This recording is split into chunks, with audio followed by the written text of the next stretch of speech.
Hi, hello, how are we? I hope we're all having a fabulous day wherever we are in the world. I'm Charlie and welcome to my channel. So today it's February now when I'm uploading this, which most likely will be sometime soon, I gather, I don't know. But I thought I would share my 2025 January reads. So all the books that I read this year.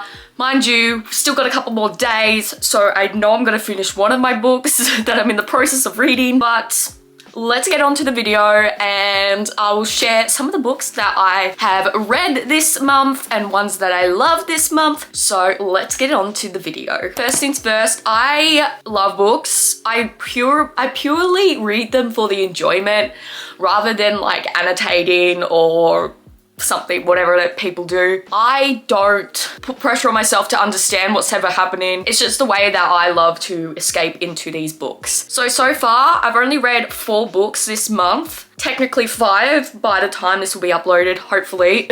I would have finished the book that I'm currently reading as well. So the first book that I read this year was... It was a book that I've actually been wanting to read for quite a while. It was on my to-be-read list, but never actually got the book, but I got the book for Christmas. And it is the Heartless Hunter series, the Crimson Moth book. This has been such a big, it's been on my Goodreads list since I saw it and was interested in it. And I finally got it for Christmas. And let me tell you, I actually really enjoyed this book. If you don't know, it is about... basically a witch and a witch hunter. So take as you will if you have read this. But I loved it. I loved it. I should probably write down the reasons why I love each of the books that I read, but that's just something I don't really particularly do, not gonna lie. But this I gave a 4 out of 5 stars. I think I didn't give it a 5-star because I wanted there to be a bit more romance. I can't remember, honestly. I feel like I should have written it down. I'll do that next month. I'll make sure I write down the reasons why I love the books. I really loved the main character and the male character in this series. The ending, I think I was a little bit like, whoa, at that stage. But I can't honestly remember it. This is why I will take that note, write down reasons why I loved it and didn't love it for next month. But overall, I highly recommend this one. It is a enemies to lovers kind of trope. It's like they're both playing each other at the same time. Both of the characters, the main characters, and at the same time, each of them don't know each of them know that they're playing each other, but they don't know that they know they're playing each other, if that makes sense. So she's playing him because she wants something out of it. She wants to save witches, and she also knows that he's playing her because she's the one who he is catching, and he knows that she is a witch, but she doesn't know that he knows that she's a witch. Why does that remind me of that Friends episode of when they find out Chandler and Monica are together? The next book I read, it's on my Kindle, except my Kindle's flat and I need to actually charge it. Why the heck is it when it's flat, it still comes up? So the second book of the month that I read is The Blood and is the Legends of Phesma by Helen Shearer. I can't pronounce half of these names. I feel like when I was reading this, I read it before, but I couldn't remember that I read it. I think I read it, but the second book didn't come out, and so I just didn't finish reading the series. Like, this was like, when did this one come out? Like a couple years ago. And I gave this one a 4.5 stars. So basically, she wants to be a warrior, but women aren't allowed swords or to fight or whatnot. Your typical fantasy romance stuff.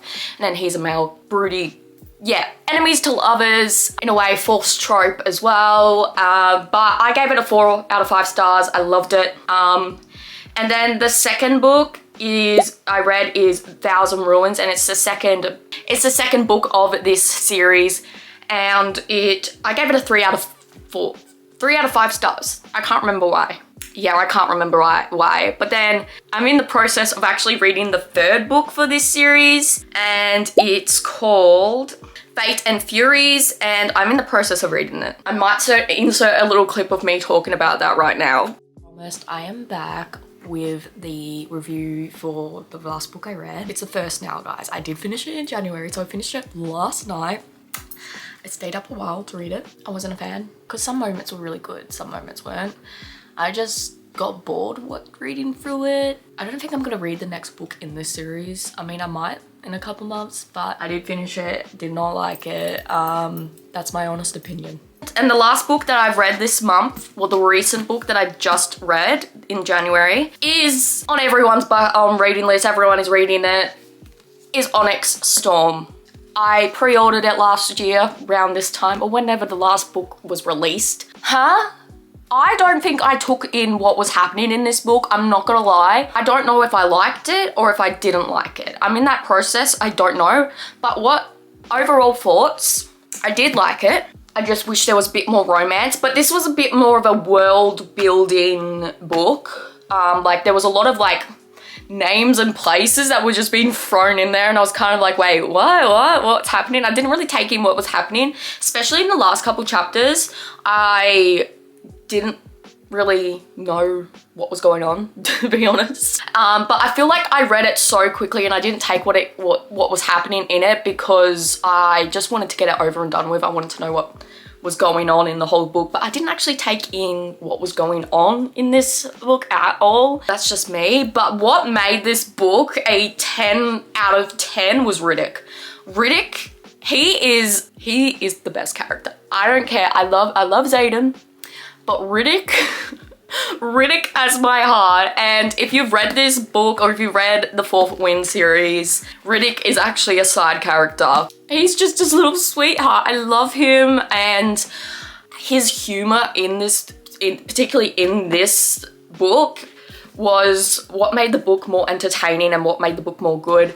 I honestly didn't really care about what the quests and that they were doing. I honestly didn't really care. All I cared about was Riddick, and I actually cried pretty much all the scenes of Xaden and how he was coping. I don't want to give too many spoilers, but how he was coping overall throughout this book, it really made me sad. But I really did wish we didn't have just the one chapter of Xaden, because I just feel like we should have had more. I really thought we had more. I'm still a bit confused with the ending of this book series, but I did really like how there were other people's chapters in the ending. If you haven't already read it, not sorry. But the few chapters, there was Imogen's point of view as well as Ree's. Yeah, I really though wish we got Riddick's point of view, because that would have been funny. I would have loved that. But I did give this a 4 stars. I think because 1, I wish there was more romance. 2, I was a bit lost, and that's just me, probably because I just wanted to finish it. But the world building in this series, because a lot of times with fantasy books, it's kind of just straight to the point. It's like they expect you to know what is happening in the fantasy world book series thingy. I liked how the first 2 books, it was mainly focusing on Violet and her coming into her own self, her own shell, as well as getting to know Xaden. But then normally the world building is in the first books. But I don't know, maybe there was world building in the first books, but I can't honestly remember. That's just me. I am not someone who analyzes and knows 24/7 or what's in these books. That's just not me as a person. If you don't like that, that's okay. I'm just here to fangirl about Riddick. He made the book good. Actually, Xaden's dry humor in this book actually was so good. I loved him in this book because I felt like he was a bit more vulnerable with who he is, and I found that quite sweet. But yeah, those are my January reads. Anyway, that's this little video. It's very short and straight to the point. And yeah, if you like any of the book stuff, let me know and I might try and create more book content. Yeah, but other than that, I'll probably see you in the next vlog or whatever video I put up, because I put up whatever the hell I want. But yeah, thank you for watching today's little video and I will see you next time.